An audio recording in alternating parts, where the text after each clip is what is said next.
We got a bidet!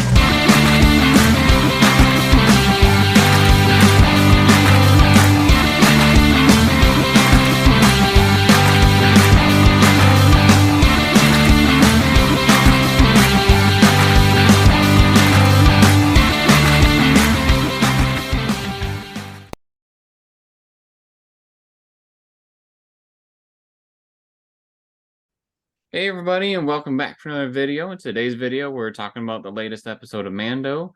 You can see we got Tony here with us today, so that's really cool. So we'll get a third perspective here on this week's episode of Mando, which was interesting for a couple different reasons. But Sarah's going to cover what happened, and then we're going to tell you our thoughts, and then it's up to you whether you want to watch it.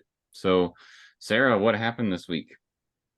Yeah, so we start off with a very interesting odd scene with some characters we've never seen before. A calamarian type species, not actually a calamarian, but something similar. She's like the head of a ship or a captain, if you will, and eating her dinner. And all of a sudden they get an incoming transmission from what appears to be an imperial ship. So she takes a break from her dinner and she's trying to see if they can just pay off this Imperial ship to let them go. But it turns out it's not an Imperial ship. It is actually the other Mandalorian group that is headed by Axe Woves. So they were hired to take this lady's boyfriend because her boyfriend is Calamarian, and I guess in whatever galaxy universe situation that they're in, it's kind of one of those forbidden love things where the parents aren't happy about, or the two species aren't happy about them being in love. Very much a Romeo and Juliet type of thing. So like it or not, we're here to take your boyfriend away back to his home planet. So they board the ship. He's very reluctant, but eventually she convinces him to go with them because if not, they're Mandalorian. They're going to get their way whether you like it or not. So after that scene, which was, I don't know, the first maybe 5-ish minutes of the show, we shift back to our normal main characters being Bo-Katan and the Mandalorian, Din Djarin, right? And Grogu. And they are on their way actually to try and go visit the other Mandalorian group, being the Axe Wolves group, because she is in charge of trying to bring back all of the Mandalorian together, right? So they go to, I'm just trying to see what the name of the planet is here real quick.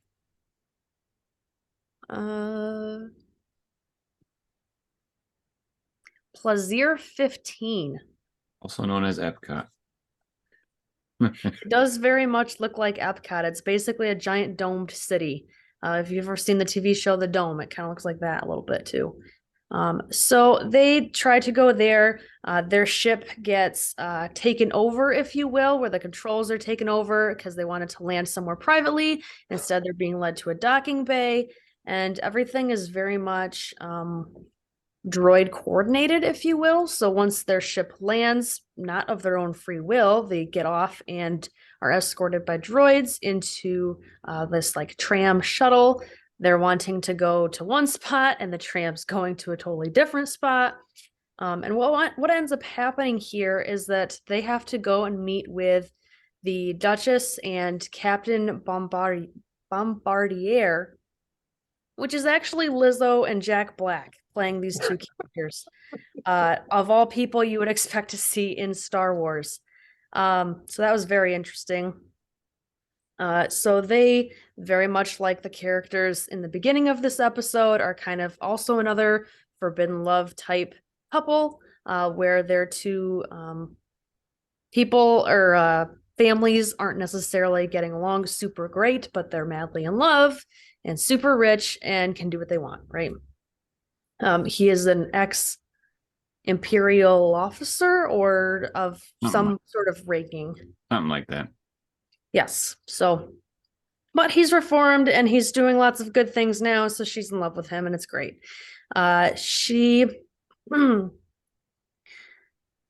Bo-Katan and Mando really just want to talk to this other Mando group, and so they're, not really interested in becoming part of the city or anything like that. But in order to be granted access to even talk to that Mandalorian group who is hired by the city to guard the city, the Duchess and Captain say, well, we're having this droid issue, and there's random droids malfunctioning throughout the city.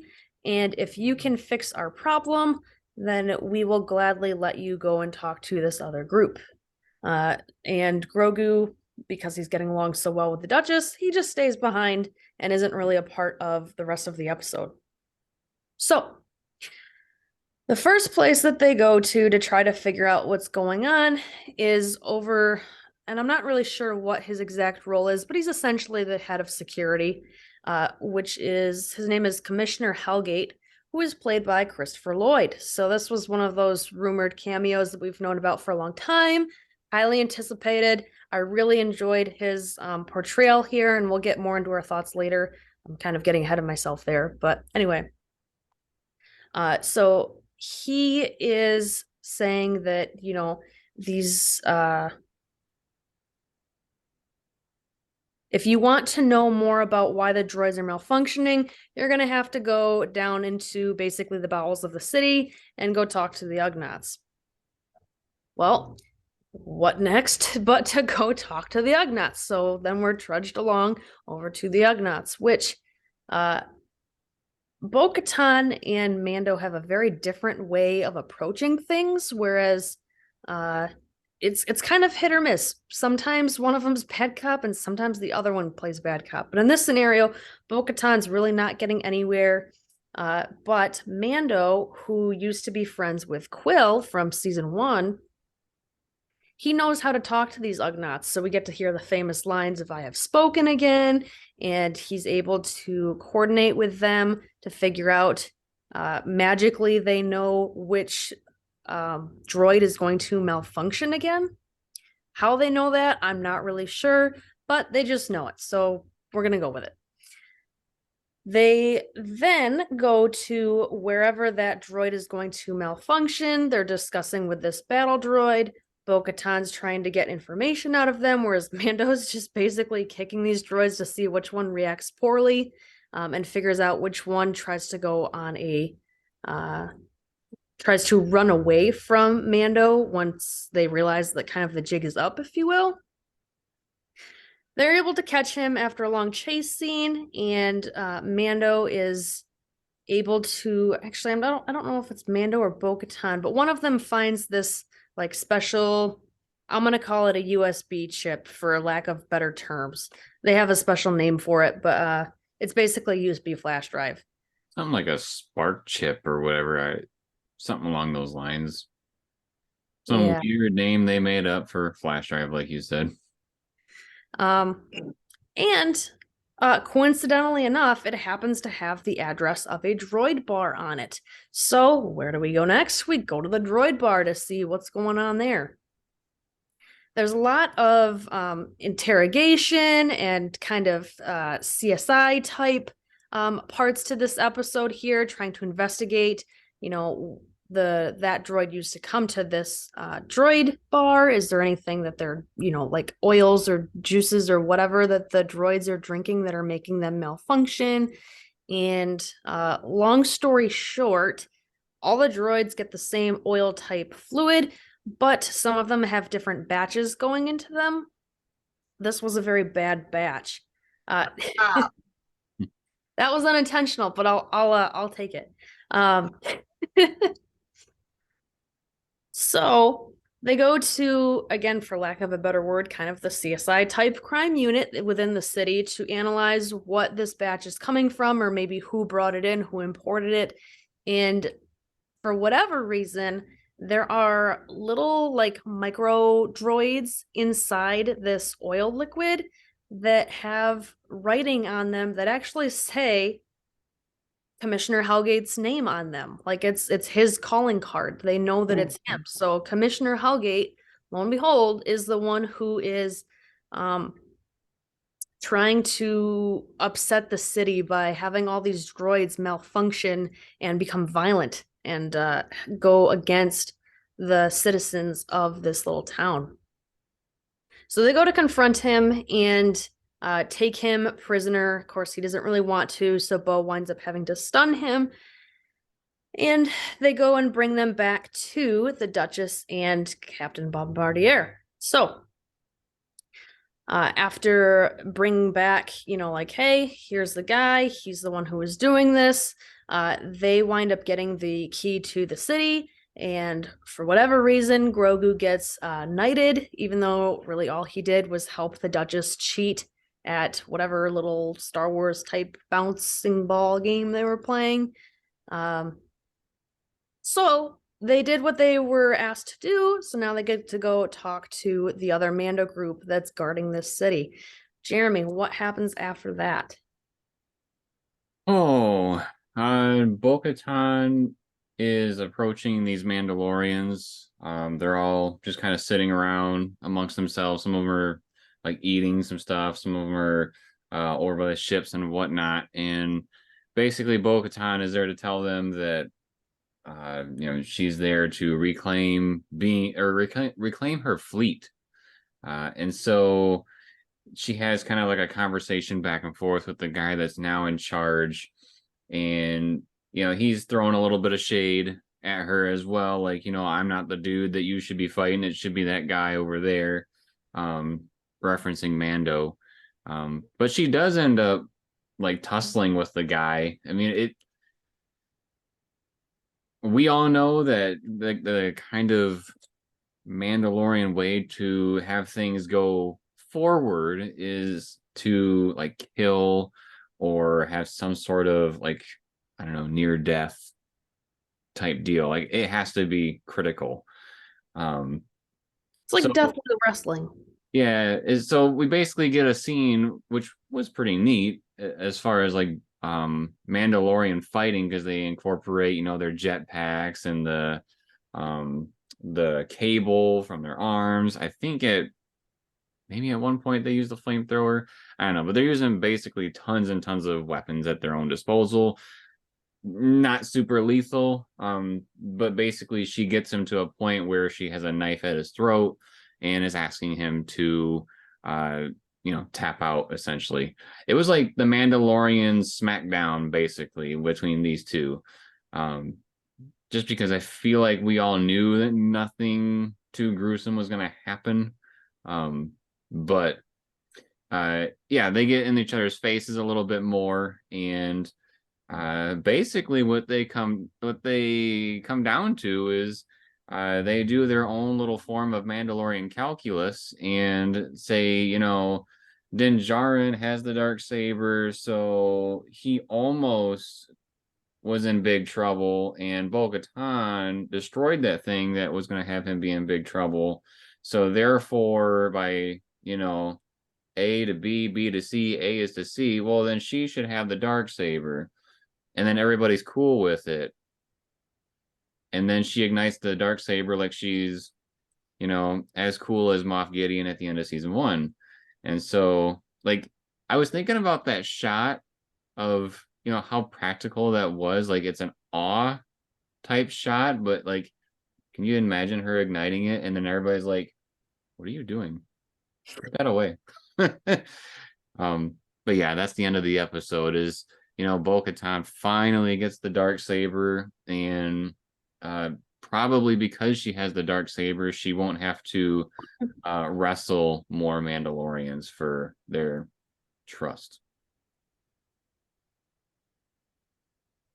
That Uh, about wraps it up.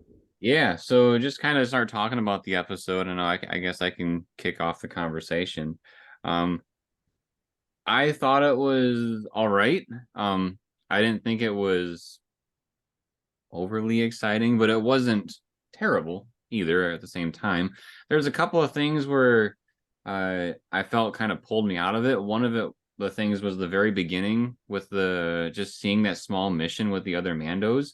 I kind of felt like it wasn't needed. It almost like I feel like they were trying to echo that situation with Jack Black and Izzo's character, because Lizzo. Oh, Lizzo, sorry. Um, Izzo. both uh couples had forbidden love. So I was like, I got the Romeo and Juliet from the first couple. It kind of got old when I heard about the second couple. So it felt very weird. I also, one thing I really didn't like was when Grogu got knighted. I thought her sword looked like it was from the dollar store, like it was really cheap. And also, why in the world was he being knighted? He didn't do anything at all except help her win a couple of games. He's just a baby. He's what? He's just a baby. Yeah. I don't know if I would knight my baby, but That's what I'm saying. yeah. Yeah. Let's see what other things I got here. Um, One thing I thought was interesting, and I was kind of hoping to get a little bit more out of it, was, and I mean, at least I can relate to it. Tony and I both come from the teaching realm, so this is what made me think about this instance. And it's when Bo-Katan is trying to get the Ugnaughts' attention, and she's like saying things, and she's being ignored. And I was like, I've been there. When I was student teaching, I've been there. And then you have to like bring out your dad voice almost, or just Mhm. a booming voice, and Mando's just like, this is the way, bro. And then they just all snap to attention. And so I was hoping that Bo-Katan was gonna have some sort of like leadership urgency that she was gonna show all of us, because it kind of feels like she's only gonna get respect from people because she has a dark saber, and she's not gonna have respect because of who she is. So I was kind of hoping to see some of her leadership skills at that point. The other two things I kind of wrote down while you were talking about the episode, I liked the fight sequence, like when Bo-Katan and Mando were going through the streets and trying to take out droids and stuff. Like we got to see, Mando doing kick move, and then Bo-Katan was using her jetpack. Oh my gosh. And the other thing I thought was when we were seeing that super battle droid running through the streets, I was like, where have I seen this before? And it really felt like iRobot. Like when Yeah, robot I thought Blade Runner. that's the popular one I was hearing about. But I was thinking like when the robot first got caught or whatever, and he was like, oh crap, and then he starts running. Um, Mhm. that's what I was getting from. I actually have not seen Blade Runner, so I didn't have that connection. You need to watch Blade Runner and the sequel. Is there only two? Yes. Well, that's doable. And it's got Harrison Ford, right? Yes. Even more, even more doable. So that's kind of where I was at on the episode. I'm I was disappointed that that's what we got for this sixth episode, because I'm worried about where we're going and if we're even gonna go anywhere. But I feel like it would have been much stronger if it was earlier on. I think this would have been a much better one-off slash filler, maybe episode 3 or 2, kind of where the filler quote unquote episodes were for the previous seasons. But what do you guys think? Go ahead, Tony. Okay. So my thoughts on this episode are indicative to what I feel about the season as a whole, in that it's entertaining but directionless. Yeah. Like I think if these episodes were more like the adventures of the Mandalorian, like kind of, short film, one shot sort of thing, then I think they would play a lot better, because you're like, oh cool, this is the Blade Runner CSI episode, and the last one was like like a military episode with all the Mandalorians taking the city back and blah blah blah. But there doesn't seem to be any overall direction in this particular season. I think season one got away with it a little more because it was kind of like a video game. Like you had the main quest of like figuring out what to do with Grogu, and that was sort of in the background. But you had Mando doing like side quests each episode, and then the end it kind of wrapped up. And then season 2 was a lot more linear comparatively. And then this season, it doesn't, they don't seem to know what story they want to tell. Because it started out like, oh, Din Djarin needs to become a Mandalorian again. Okay, cool. Wrap that up in 2 episodes. Okay, so what are we gonna do now? And we took And three. three, yeah, three, whatever. Um, he needed IG-11 back, and he was dead set on I need this droid because of the atmosphere. Well, that didn't go anywhere because later in that episode he shot him up. Um, and then now season five, episode 5, the previous one, it was we need to retake Mandalore. Like, okay, it's thought we were kind of doing that this whole season, but latter end of the season, I guess better late than never. And then this episode, we take like this whole complete, like, just odd, jarring side route. Again, entertaining. I appreciated the whole Blade Runner CSI vibe. Like, I thought that was interesting. I thought that was cool. But I also kept asking myself, like, what are we doing here? Why are we doing this? There are bigger things that can happen. I would hope you could write a whole season about retaking an entire civilization. Like, that seems like some pretty meaty story writing there. But no, we have to go play CSI with Lizzo and Jack Black. Like, that's very weird for me. It's just the season, like I said, entertaining but directionless. I wish there was a lot more of a straightforward goal post for the narrative of this season. So entertaining but directionless. And like you said, I am also very worried about how this season is going to end because there seems to be a lot that they got to do. Yeah, especially because like there were some promises that were made before this came out that clearly aren't truthful. Like Giancarlo, the guy that plays Moff Gideon, he said he was in the season 3 a lot, and he hasn't. So I feel like even just with that, like the feeling of a promising ending this time, as opposed to like I think season 1 and season 2 had a good ending. I don't know if we're going to be able to say that for this one, which kind of breaks my heart because I was really looking forward to this show. Mm-hmm. But at least we saw the Ahsoka trailer. Very true. I'm basically in the same boat as you guys. I feel I'm getting really tired of these new shows having such short seasons. It really doesn't leave room for filler. I don't mind filler episodes, but that's when there's like 20 episodes, not just 8. It feels like there's not enough time to really do all these separate little side things. And when you have to jump, I almost couldn't believe myself when I'm recounting the episode back at the beginning of this little podcast here, how they went from one place to the next, to the next, to the next, to the next, to the next, to the next, just to be able to talk to this other Mando group.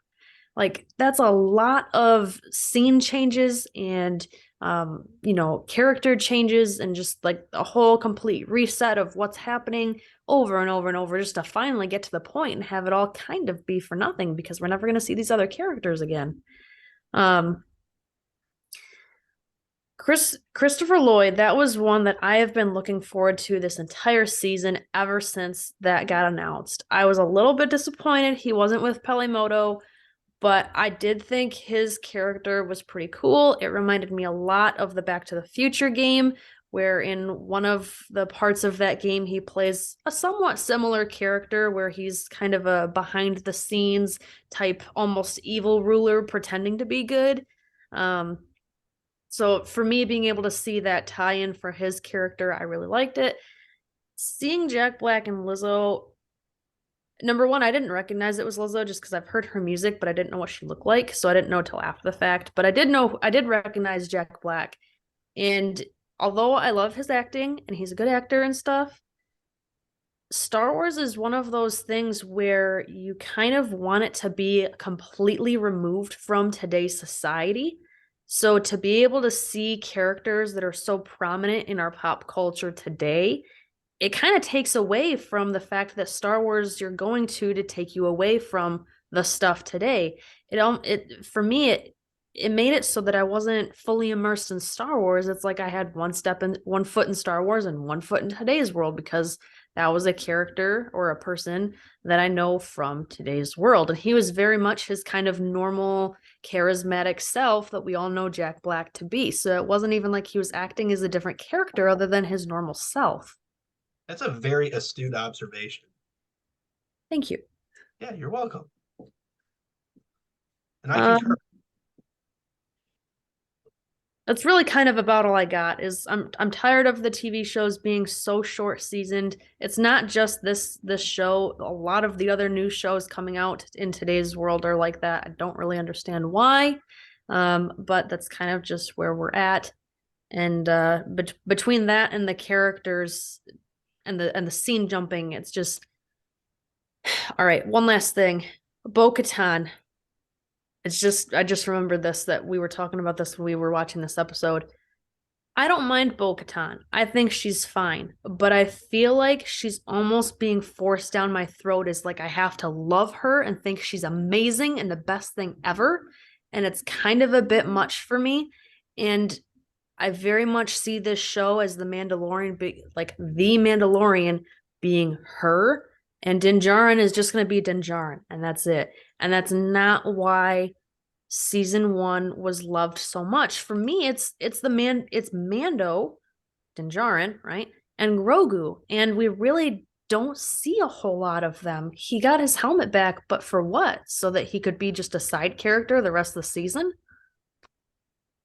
One thing Yeah, to Sarah's going off. one thing to kind of go off of that, I was listening to the Angry Joe show, and one of the things that they pointed out that I didn't notice at first is like when they were running through the streets and chasing that droid, there was quite a few times where Mando like shot the droid, but then they made it a point to show that Bo-Katan was the one that shot it right before Mando did and destroyed the droid. Even to the point, like you said, that's kind of in your face was like when she killed the droid and her two hands were up and, it like zoomed in on her face. I thought that was kind of an awkward shot too. But I think it like adds to what you're saying. And what I think is interesting about it is that, if there's, you always say, there's the way that I watch the show, and there's a way you watch the show because of where we come from, of what we've seen and been exposed to. And Tony's in the same boat as I am, where we've seen the animated show and we already know Bo-Katan, so we don't like need that extra down your throat type thing, which makes me wonder if they're trying to compensate for that for the people that haven't watched the animated shows because they think it's for kids, and so they need to know how awesome this Bo-Katan really is. So Probably. it's unfortunate that it has to be that way, but at the same time, in my opinion, Mando was cool because he didn't have to do much to be cool in a way. And I feel like Bo-Katan could have done the same thing, but like you said, it's a little excessive. She's trying so hard. It sounds like it's breaking the cardinal rule of screenwriting, which is show don't tell. And they're doing a lot of telling you she's cool instead of showing you that she's cool. I'll Right. agree. Yeah, that's Yeah. fair. I also wanted to kind of also going along what Sarah said with the whole like Jack Black being in it. I thought like if there would have been one big name that was in the show, it may not have detracted so much, but there was 3 big names that was in this episode, with Lizzo, Jack Black, and Christopher Lloyd. So I kind of think that really did not help their case with what you said as well. especially since, you know, we were expecting Christopher Lloyd. So if we would have seen him, I don't think it would have been as bad as it felt. But yeah, once you see Jack Black, it's like, wait a minute, is this still Star Wars? I love Jack Black. I love him so much Oh, same. as an actor, but School of Rock is one of my all-time favorite movies of all time same. ever. Yes.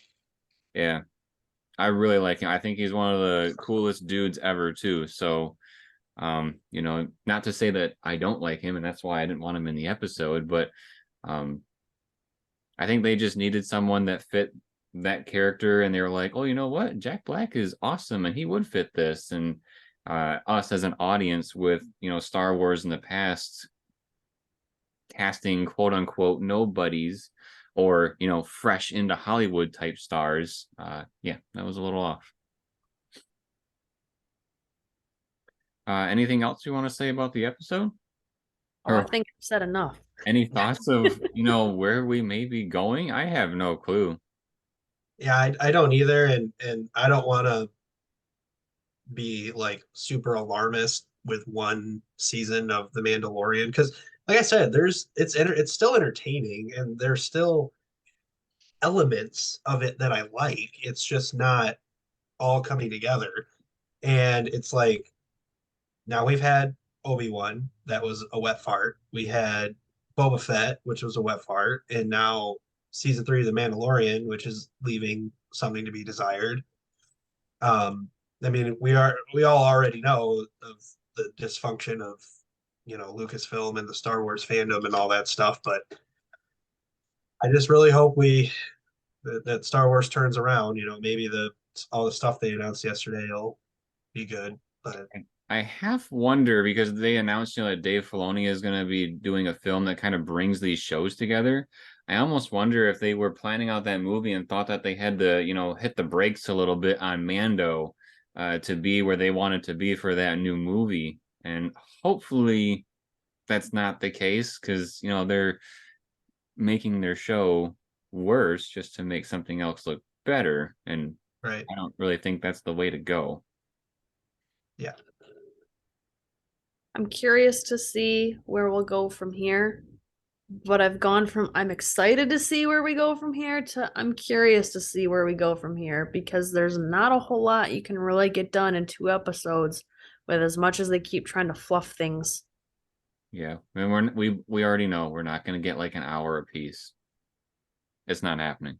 Also, can we talk about the fact that we now need a season of The Bad Batch and a season of The Mandalorian to address the somehow Palpatine returns in The Rise of Skywalker? Like, how crappy of like film production that is. It's like you knew you had a crappy plot point, and now you're doing 2 seasons of of 2 shows to address that. It's pretty sad. I half wonder because there's been a lot of rumors that Kathleen Kennedy has been trying to like push some things in these shows, and I wonder if that's some of it. Um, you know, because the sequel trilogy was so not well received, and because of all the questions that are out there, and you know, trying to get some of these answered in these shows, and yeah, you know, it takes away some of the focus. It does. That's just not good. Like I said, that's just not how you produce movies and TV. You just make them good. Period. Yeah. Who knows? I'm still looking forward to what's coming, but I'm prepared for the worst, hope for the best. Cautiously optimistic. Exactly. All right, well, we're gonna wrap it up here. If you enjoy this type of video, make sure to subscribe to the channel and turn on notifications. That way you are notified when our next episode discussion of The Mandalorian drops. We just got the Ahsoka news this week. So when that comes out in August, we'll definitely be back for that. So you'll be alerted when that stuff comes out as well. Drops a like if you like the video and drops a comment letting us know your thoughts on this week's episode of Mando. And then, as always, everybody, thank you for watching. We'll see you next time.